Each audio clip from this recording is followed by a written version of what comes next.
The UNHS Nightingale moved silently through the darkness of space. Its white hull gleamed under the light of distant stars. Red crosses marked its sides, visible from all angles.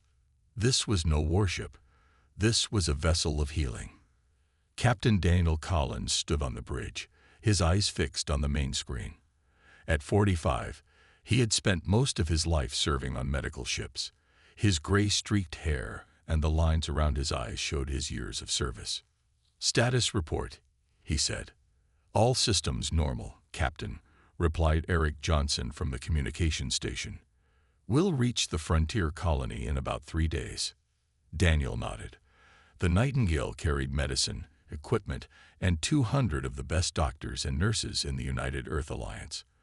They were heading to the outer colonies where a strange illness was spreading quickly. People were dying, and no one knew why. In the medical bay, Dr. Lisa Moore checked her supplies. She was the chief medical officer, respected throughout the fleet for her skill and calm under pressure. Her blonde hair was pulled back in a tight bun as she counted vaccine doses. "Do you think it will be enough?" asked Nurse Rayan Peters, looking at the boxes of medicine. Lisa sighed. "It has to be. Reports say the sickness moves fast. We need to contain it before it spreads to other colonies." The Nightingale was the largest hospital ship ever built by humans. It had 20 operating rooms, 300 patient beds, and labs with the most advanced medical technology. It was a symbol of human compassion among the stars. In the ship's cafeteria, crew members shared meals and stories. They came from all parts of Earth and its colonies, united by their mission to help others. "I hear the colony has over 5,000 people," said Susan Martinez, the chief engineer. Her dark eyes showed concern. "That's a lot of potential patients." Security Chief Maria Garcia nodded as she sipped her coffee. "The outer colonies are always at risk. Too far from Earth, too close to unknown space." What none of them knew was that their path took them near territory claimed by the Xilari Imperium. The Xilari were an ancient species who had traveled space for thousands of years. They looked somewhat like tall, thin humans, but with gray-blue skin and 4 arms. Their eyes could see heat patterns, and they lived 3 times longer than humans. The Xilari watched human expansion with growing anger. To them, humans were like children playing with dangerous toys. They had emerged from their planet only 200 years ago, yet already claimed dozens of star systems. The Xilari Emperor, Vorlak the Unyielding, had recently declared that human growth must be stopped. On the Xilari warship Void Talon, Commander Krastak received new orders. His vessel was sleek and black, designed to strike fear into enemies. Unlike human ships with their smooth lines, Xilari craft had sharp angles and spike-like projections that served as weapons and sensors. "A human vessel approaches our claimed territory," said his second-in-command. "It appears to be non-military." Krastak's upper arms crossed while his lower ones operated the ship's controls. "Show me," he demanded. The screen displayed the Nightingale. The medical symbols meant nothing to him. All he saw was a human ship where it did not belong. "Perfect," he said, his voice cold. "The Emperor wishes to send the humans a message. This isolated vessel will serve that purpose well." Back on the Nightingale, Daniel Collins reviewed the mission details in his quarters. Pictures of sick colonists filled his screen. Men, women, and children with strange rashes and fever. His job was simple: get his team there, help the sick, find the cause. He had no idea that the Void Talon had changed course and now followed them from a distance. He had no idea that his peaceful mission was about to become the spark that would ignite a war across the stars. The Nightingale continued forward, carrying hope to those who needed it. For now, all was calm. The storm was still gathering. Eric Johnson frowned at his screen. Something was wrong. The communications officer had been watching a small blip on the radar for the past hour. At first, he thought it was space debris or a small asteroid. Now he was sure it was a ship. "Captain," he called out, "we have an unidentified vessel following us. It's been matching our course for the last 60 minutes. Captain Daniel Collins walked over to look at the screen. The blip was clear now, moving exactly as they moved. Try to make contact, he ordered. Standard greeting protocols. Eric nodded and sent out the message on all frequencies. This is the United Nations hospital ship Nightingale on a medical mission to the frontier colony. Please identify yourself. They waited. The bridge was quiet except for the soft beep of instruments. After 3 tries with no answer, Daniel's face grew serious. Chief Garcia, what's your assessment? He asked the security chief. Maria Garcia had been watching the situation carefully. Unlike warships, the Nightingale had minimal defenses. Its shield system was designed to protect against space debris and radiation, not weapons. The vessel is keeping its distance, following our exact path. That's not a coincidence, she said. I recommend we raise our shields and prepare the escape pods, just in case. Daniel nodded. Do it, but quietly. I don't want to cause panic. He turned to Eric. Keep trying to make contact. Make sure our medical emblems are lit on all sides of the ship. In the medical bay, Dr. Lisa Moore felt the slight vibration as the shields came online. She looked up from her patient files. What was that? She asked one of the nurses. Security alert, the nurse replied. Level 2. Lisa knew that meant potential danger, but not immediate threat. She decided to continue preparations for their arrival at the colony. Her team needed to be ready to treat hundreds of patients. On the Tsilari warship, Commander Krastak listened to the human transmission. He understood their language perfectly. The Tsilari had studied humans for decades. He turned to his weapons officer. They claim to be a medical vessel, he said. The scans confirm no heavy weapons, Commander, replied the officer. Their shields are basic, and they have many life forms on board. Krastak's 4 arms moved in a pattern that showed satisfaction. Perfect. The Emperor wants to show humans that nowhere is safe for them. Even their healers must learn to fear Tsilari space. He turned to his communications officer. Send no reply. Let them worry. Back on the Nightingale, tension was growing. Eric tried again and again to contact the mystery ship. Each time, silence was the only answer. Captain, they're not responding to any frequency or language, he reported, but they're definitely receiving our transmissions. Daniel made a decision. Change our course slightly. Let's see if they're really following us. The Nightingale adjusted its path, moving 5 degrees to the right. Almost immediately, the unknown ship changed course too, maintaining the same distance. That confirms it, Maria said. They're tracking us intentionally. Daniel looked at the main screen, his face grim. Keep our medical insignia at maximum brightness. Send our identification and purpose on a continuous loop. Make it clear we are a non-combat vessel on a humanitarian mission. He turned to his navigation officer. Plot the fastest course to the frontier colony. If we can't shake them, we'll try to outrun them. The navigation officer looked worried. Sir, pushing the engines might draw us off course slightly, near the disputed zone. Do it anyway, Daniel ordered. We have patients waiting for us. As the Nightingale increased speed, the Void Talon matched it perfectly. On its bridge, Krastak gave the order to prepare weapons. The humans claim to be healers, he told his crew. But all humans are trespassers. Today we will teach them the cost of expansion. The distance between the ships began to close. On the Nightingale, warning signals flashed as their sensors detected energy buildup on the pursuing vessel. Captain, Eric said, his voice shaking slightly. I think they're charging weapons. Daniel's eyes widened. That's impossible. We're clearly marked as a medical ship.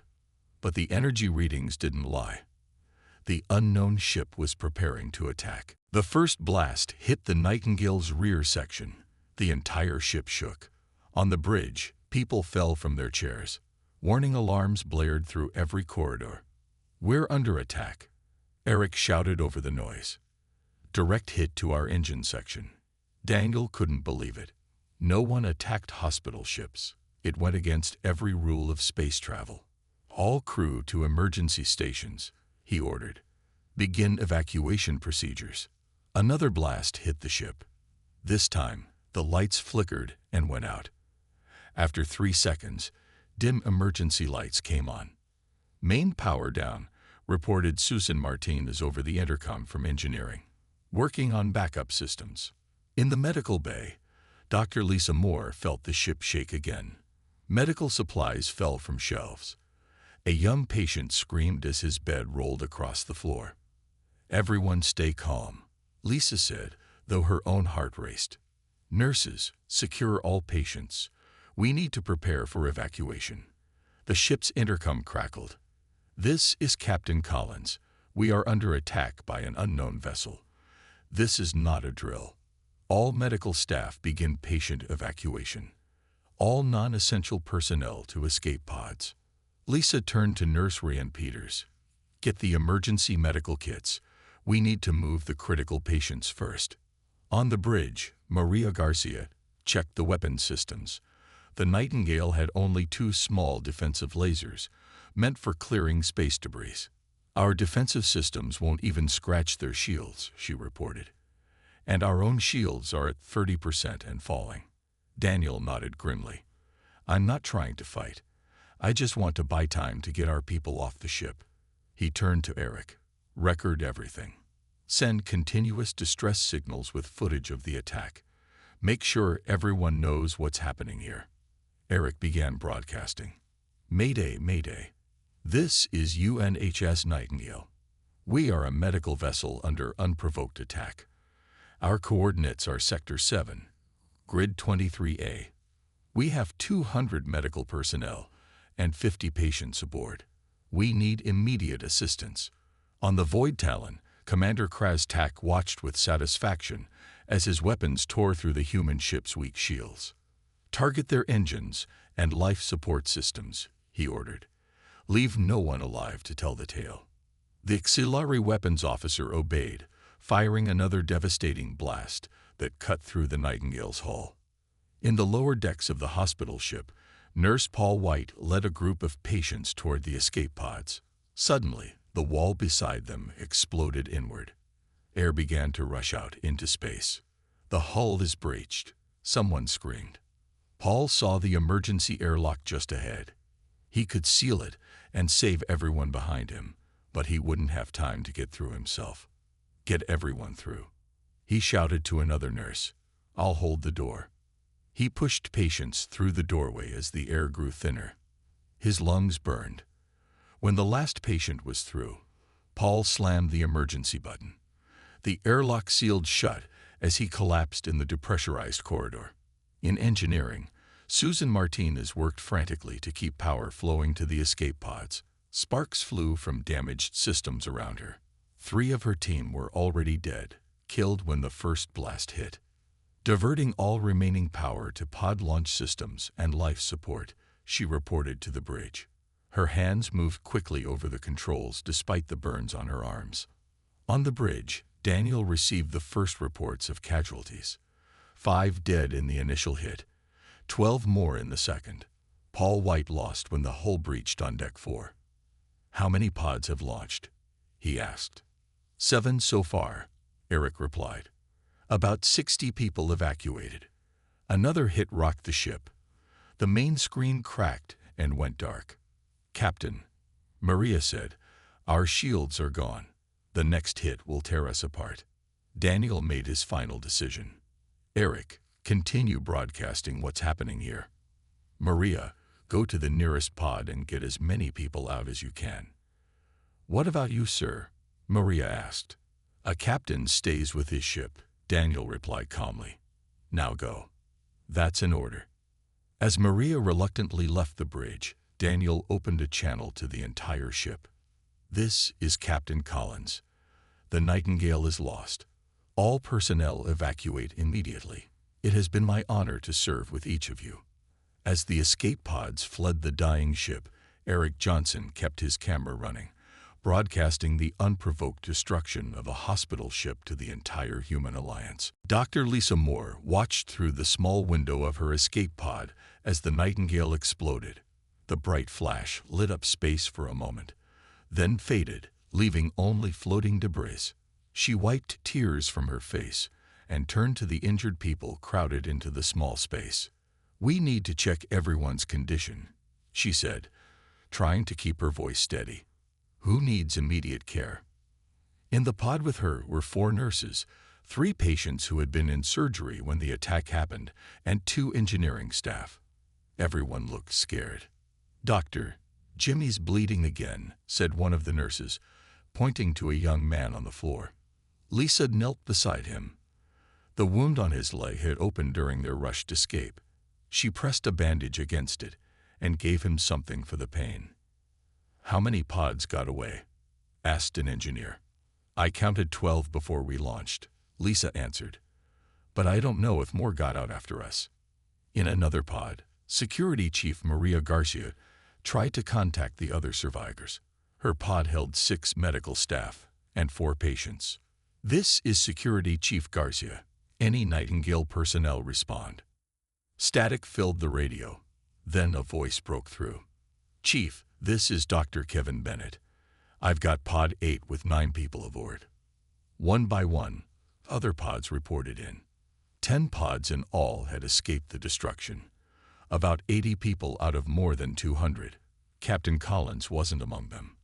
"We need to stay together," Maria told everyone over the radio. "The nearest human outpost is Delta Station, about 3 days away at our current speed." Dr. Kevin Bennett looked around his crowded pod. At 32, he was the youngest doctor on the Nightingale. Now he was responsible for keeping everyone in his pod alive. One woman had a broken arm. 2 others had burns. Everyone was in shock. "I don't have enough supplies for 3 days," he said quietly to his nurse. Outside, the survivors saw something that made their hearts sink. The alien ship that had attacked them was moving among the debris, firing at larger pieces. "They're making sure no one else got out," Maria said grimly. "And they'll be looking for us next." In the lead pod, Lisa tried to make a plan. They needed to reach Delta Station, but the direct path would leave them exposed. She looked at their small navigation screen. "There's an asteroid field between us and Delta," she said. "If we can reach it, we might be able to hide." The pods changed course slightly, moving toward the distant cluster of space rocks. But they were slow, and the alien ship would spot them soon. Kevin checked the vital signs of his most injured patient. The man's breathing was shallow. "Hold on," Kevin whispered. "Just hold on a little longer." Across the darkness of space, a different kind of ship picked up the distress signal from the Nightingale. The Prospector was a mining vessel, old and patched up many times. Its captain, Frank Russell, was a man with gray hair and more scars than he could count. "Play that again," he told his small crew as they gathered around the communication system. They listened to the final broadcast from the Nightingale. The recording showed the unprovoked attack on the clearly marked hospital ship. Frank's weathered face hardened. "Plot a course to those coordinates. Maximum speed." "But Cap," said his first mate, "that's a warship that attacked them. We're just miners." Frank stood up. "Those are doctors and nurses out there. The people who would help any of us if we were hurt, no questions asked. I'm not leaving them to die." The Prospector changed course, pushing its old engines harder than they had in years. Back in the escape pods, the survivors saw the alien ship turning toward them. It had spotted them. "Everyone prepare for evasive action," Maria instructed, though the pods had very limited steering ability. Lisa held the hand of a frightened nurse beside her. "Whatever happens, we need to make sure someone survives to tell Earth what happened here." Suddenly, their radio crackled with a new voice. "Nightingale survivors, this is Captain Frank Russell of the mining vessel Prospector. We've received your distress call and are coming to help. Hold on just a little longer." The main hall of the Earth Defense Headquarters was filled with people. Military officers in crisp uniforms stood beside government officials in dark suits. No one spoke above a whisper. They were waiting for Admiral Helen Ward to begin. Admiral Ward was tall, with short gray hair and eyes that had seen too many battles. She walked to the front of the room and faced the gathered crowd. "What I am about to show you was received 12 hours ago," she said. Her voice was steady but tight with anger. "It is the final transmission from the hospital ship Nightingale." The large screen behind her lit up. Everyone watched as Eric Johnson's recording played. They saw the Nightingale identify itself as a medical vessel. They saw the alien ship ignore all messages. They saw the first blast hit the helpless hospital ship. Some people in the room turned away when they saw crew members being pulled into space through hull breaches. Others cried silently when Captain Collins gave his final order to evacuate. When the recording ended, the room was completely silent. Admiral Ward let the silence stretch for a full minute before speaking again. "The attack took place 3 days ago. The Nightingale was destroyed with all hands still aboard, including Captain Daniel Collins. 83 survivors escaped in pods and were rescued by a mining vessel. They are on their way back to Earth now." She looked around the room, making eye contact with key officials. "The attacking vessel has been identified as belonging to the Xilari Imperium. This was not a mistake. This was a deliberate attack on a clearly marked hospital ship carrying no weapons and posing no threat." In the back of the room, President Richard Owens watched with a grim expression. He was a man who preferred words to weapons, always looking for peaceful solutions. But as he watched the recording, his hands gripped the back of his chair so hard his knuckles turned white.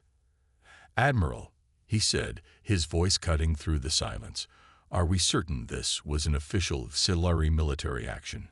Could it have been pirates or rebels using a stolen ship?" Admiral Ward shook her head. "No, Mr. President.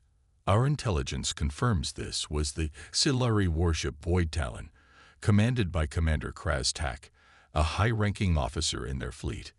She touched a button, and the screen showed a new image. A blue-skinned alien with 4 arms speaking in front of a grand backdrop. This statement was broadcast across Xilari space yesterday. Our translators have confirmed its authenticity. The alien began to speak, his words translated in text at the bottom of the screen. The human vessel was in space claimed by the Imperium. Their presence was an infection spreading into our territory. The Xilari Empire will not tolerate human expansion. This action was necessary and justified. Let all humans understand that their place is in their own small corner of the galaxy. Angry murmurs filled the room. A military officer stood up. "We must respond with force immediately. This is an act of war." Others joined in, their voices growing louder. President Owens raised his hand, and the room quieted. "What about our diplomatic channels?" he asked.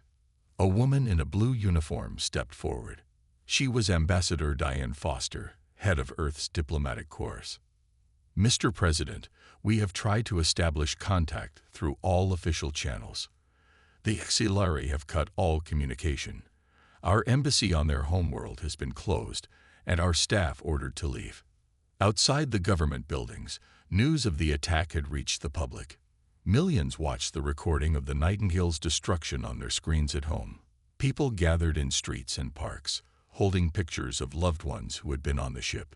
In a hospital in New Washington, Dr. Lisa Moore sat beside Kevin Bennett's bed. The young doctor had been badly injured during their escape but was recovering. "They're showing the recording everywhere," Lisa said quietly. "People are demanding justice for what happened." Kevin nodded weakly. "Captain Collins, Paul, all the others, their sacrifice can't be for nothing." Back in the meeting room, President Owens stood up. His face showed the weight of the decision he had to make. "Admiral Ward, prepare a full report for the Global Security Council. We meet in emergency session tomorrow." He paused, then added, "and begin mobilizing the fleet." The Global Security Council chamber was packed. Representatives from all Earth nations and colonies sat in their assigned seats. The room buzzed with tense voices. Everyone knew why they were there. President Richard Owens entered the room. The voices fell silent. He looked older than he had just days ago. The weight of what was about to happen showed on his face. Representatives of Earth and her colonies, he began. For 200 years, humanity has explored space with a spirit of peace and cooperation. We have established colonies, made contact with alien species, and shared our knowledge freely. He paused, looking around the room. Throughout our history in space, one rule has been sacred to all species. Medical vessels are never targeted. They exist to help all who need aid, regardless of species or politics. Images appeared on the large screens around the room.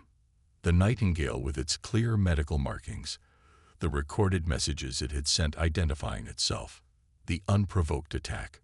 3 days ago, the Auxiliary Imperium violated this sacred trust. They deliberately destroyed our hospital ship Nightingale, killing over 120 medical personnel and patients. Anger filled the room.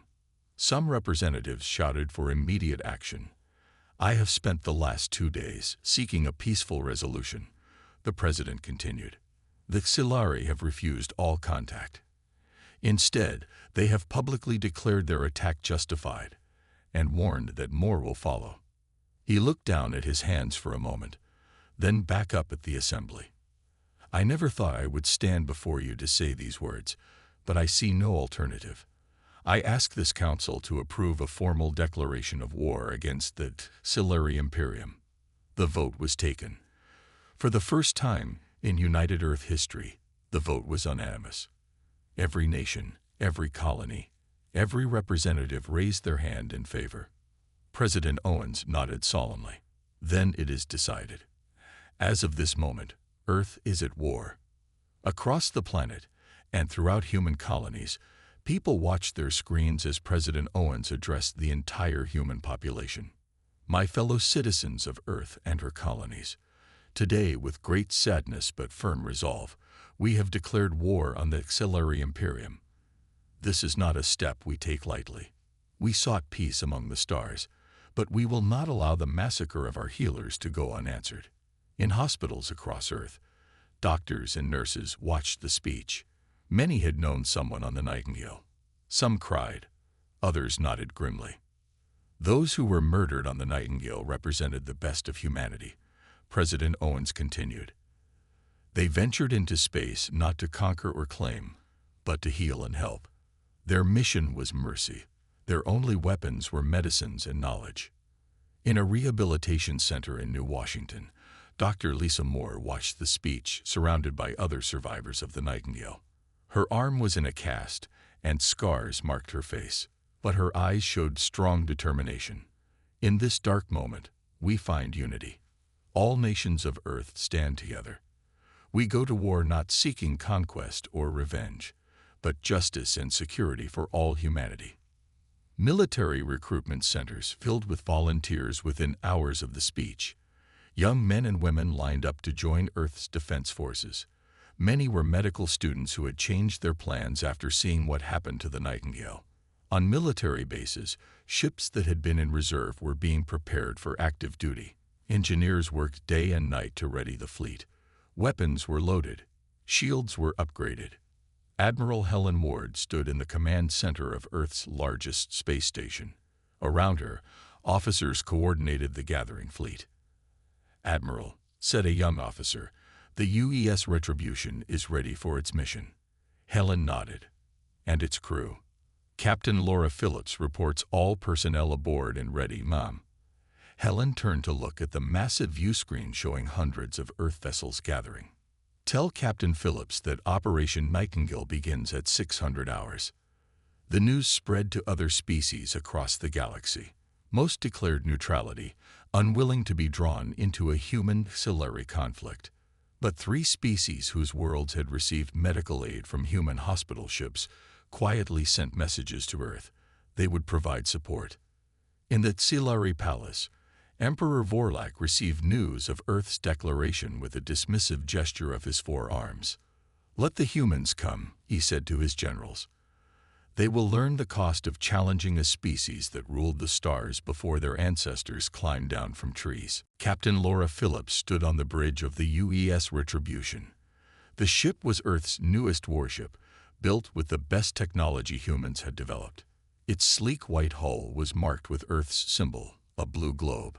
But unlike hospital ships, the Retribution carried powerful weapons. Laura was 40 years old, with short black hair and dark eyes that missed nothing. She had been chosen to lead the first mission against the Xilari. "All systems ready, Captain," reported her first officer. Laura nodded. "Prepare for jump. Operation Nightingale begins now." The Retribution and 12 other warships moved into position. Their engines glowed blue as they prepared to enter faster than light travel. "For the Nightingale," Laura said quietly. The ships vanished in flashes of light. In her office on Earth, Admiral Helen Ward watched the mission begin. Screens around her showed the movement of both human and Xilari ships. "The Xilari still don't believe we're a real threat," she told her aides. "Their fleet remains spread out, protecting their trade routes, but leaving their military bases lightly guarded." A young officer looked nervous. "They outgun us 3-1, Admiral." Helen smiled slightly. "Numbers aren't everything. And we're not fighting alone." On her screen, 3 signals appeared, marking ships from other species who had joined Earth's cause. The Retribution emerged from light speed near a Xilari military base. It was built on a small moon orbiting a gas giant. The base held weapons, supplies, and training facilities. "Target confirmed," said the tactical officer. "No civilian presence detected." This was a key part of Operation Nightingale. Admiral Ward had given strict orders. No civilian targets would be hit. This war would target only military installations. "Begin the attack," ordered Laura. "Remember the plan. Disable, don't destroy." The Earth ships spread out, each taking assigned targets. The Retribution fired its main weapons at the base's shield generators. The shields flickered and fell. On the Xilari base, alarms sounded. Commander Greltak, the base leader, rushed to the command center. "Humans, attacking us," he said in disbelief. "How did they get past our outer defenses?" "They didn't trip any alarms until they were right on top of us," an officer reported. "And our long-range sensors show 3 non-human ships with them." Greltak was shocked. Other species were helping the humans. Impossible. Laura directed the attack with careful precision. "Target their weapons systems and communication arrays. Avoid their living quarters." The Earth ships fired again and again. Each shot hit exactly where aimed. The Xilari tried to fight back, but they were caught by surprise. Within 20 minutes, the base was disabled. Its weapons were destroyed, its communications cut off. But the buildings housing Xilari personnel remained untouched. Laura opened a channel to the base. "Xilari Commander, your base is disabled. We could have destroyed it completely, but we chose not to kill your people. Remember that." She turned to her crew. "Next target." Across Xilari space, similar attacks happened at the same time. 20 military bases were hit in the first hour. None were destroyed completely, but all were left unable to fight. On the Xilari homeworld, Emperor Vorlak received the reports with growing anger. "How are the humans doing this?" he demanded. "They're primitive. They shouldn't be able to coordinate attacks across such distances." His military chief looked worried. "The humans are showing unexpected skill. And they have help. The Arconians, the Brel, and the Tasso have joined them." "Why would those species help humans?" the Emperor asked. The answer came from an aide who entered with a datapad.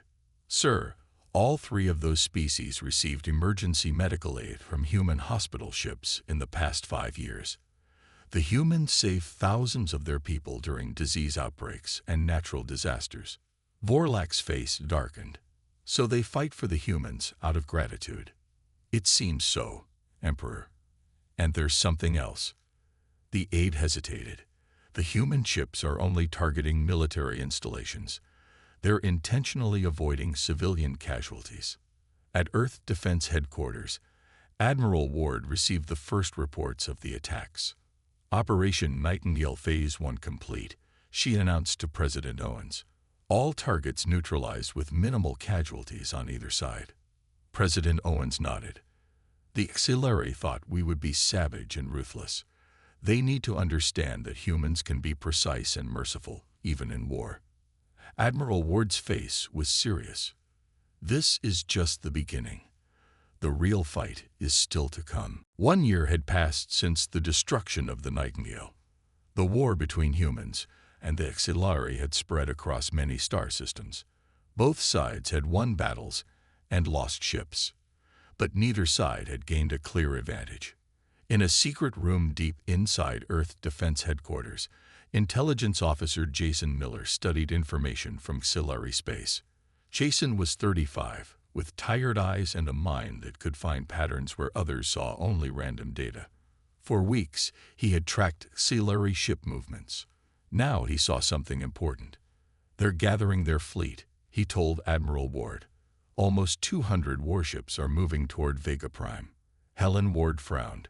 Vega Prime is the location of our main shipyards.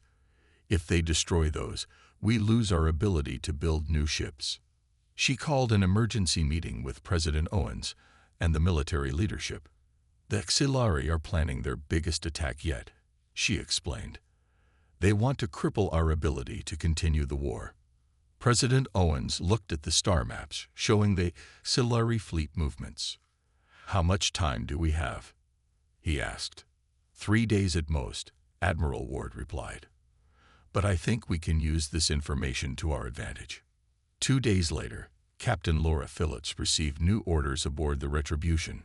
Her ship had become famous for its successful missions against the Xilari. Now she was being asked to lead Earth's most important battle yet. We know they're coming, she told her crew. And for once, we'll be ready for them. The Retribution and 30 other Earth ships took positions near Vega Prime. They appeared to be the only defense for the valuable shipyards. But hidden nearby, in the shadow of a large moon, 50 more ships waited silently. On his flagship, the Xilari Supreme Admiral Xazrek prepared for what he believed would be the final battle against humans. With 4 arms folded across his chest, he looked at the battle plans one last time. The humans have only 30 ships defending their shipyards, he told his officers. Our fleet of 200 will crush them quickly. His second-in-command looked uncertain. Supreme Admiral, the humans have surprised us before. Could this be a trap? Xazrek laughed. They don't have enough ships to set a trap. Our intelligence reports show most of their fleet is scattered across 3 other systems. The Xilari fleet jumped into the Vega system, their weapons charged and ready. When they saw the small group of Earth ships, Xazrek smiled. Begin the attack, he ordered. The Xilari ships moved forward, firing their weapons. The human ships returned fire, but began to retreat toward the shipyards. They're running, Xazrek said with satisfaction. Follow them and finish this. The Xilari fleet pursued the retreating humans, moving exactly where Laura Phillips wanted them to go. Now, she ordered when the Xilari ships were in position. From behind the moon, the hidden Earth ships appeared suddenly. At the same time, the shipyard itself revealed hidden weapon platforms that had been disguised as construction equipment. The Xilari fleet was caught in a crossfire. Ships on both sides fired continuously. Explosions lit up space as vessels from both sides were hit. In the middle of the battle, Laura saw her chance. The Retribution moved straight toward the Xilari flagship. Target their engines and weapon systems, she ordered. We want to disable, not destroy. The Retribution fired with perfect accuracy. The Xilari flagship's engines died, and its weapons went silent. Boarding teams ready, Laura ordered. We're taking that ship. Earth Marines entered the Xilari flagship. After intense fighting, they reached the bridge. Supreme Admiral Xazrek was captured alive. The battle turned quickly after that. Without their leader, the Xilari fleet fell into confusion. Many ships were destroyed. Others surrendered. Some managed to escape. When the fighting ended, Laura contacted Admiral Ward. Vega Prime is secure, she reported. And we have captured Supreme Admiral Sazrek himself. Ward smiled. Excellent work, Captain. This is the turning point we needed. News of the victory spread quickly. Other species that had remained neutral now began to support Earth openly. Medical supplies and weapons arrived from a dozen worlds. The balance of the war had shifted. In a cell on Earth, Supreme Admiral Sazrek awaited his fate. He still couldn't understand how the humans had defeated his superior fleet. President Owens addressed the people of Earth and its colonies. His face showed both pride and sadness. Today marks a turning point in our war with the Xilari, he said, but let us remember why we fight. Not for conquest or power, but because those who bring healing to the galaxy must be protected. The spirit of the Nightingale lives on in every victory we achieve.